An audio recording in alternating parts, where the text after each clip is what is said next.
பழனி பாபாவும் பசுபதி பாண்டியனும் ஒரு நல்ல நட்பில் இருந்தாங்க அப்படிலாம் சொல்லுவாங்களே சார். ஆமாம், அது ஆரம்பத்தில் வந்து ரொம்ப நிறைய நட்பில் இருந்தாங்க. பல்வேறு பிரச்சனைகளுக்கு அவருக்கு நிறையா ஹெல்ப் பண்ணியிருக்காரு. 2 பேரும் மாறி மாறி ஹெல்ப் பண்ணியிருக்காங்க நிறையா.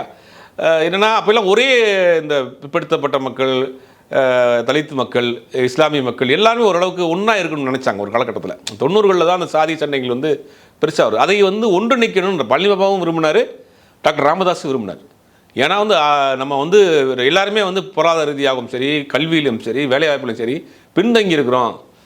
நம்ம சாதியாக பிரிஞ்சு கிடந்தால் கூட மற்ற விஷயத்தெல்லாம் பின்தங்கி இருக்கிறோம். நம்மளாம் ஒன்று செய்தால் தான் நம்மளுடைய அதிகாரத்தை நம்ம மீட்டெடுக்க முடியும், நம்ம அதிகாரத்துக்கு வர முடியும், உயரிய பதவிகளுக்கு நம்மளால் போக முடியல அப்படிங்கிற ஒரு அந்த லாங் ப்ராசஸ் தாட் இருந்துச்சு. ராமதாஸ் டீம் இருந்துச்சு, பழனி பாபா டீம் இருந்துச்சு, இந்த பசுபதி பாண்டியன் மாதிரியான, ஜான் பாண்டியன் மாதிரி நாட்கள் எல்லாத்துலேயுமே இருந்துச்சு.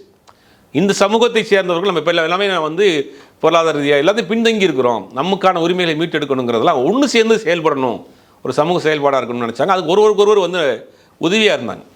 ஆனால் அந்த நேரத்தில் தான் இந்த மாதிரியான சாதி ரீதியான பிரச்சனை, அதாவது இந்த இவங்க 2 பேரில் வெங்கடேச பண்ணையார் குடும்பத்திற்கும் பசுபதி பாண்டியன் குடும்பத்துக்கும் நடந்த பிரச்சனை, இவர் ஒரு பிரச்சனைக்கு பஞ்சாயத்து பண்ண போகிறார்.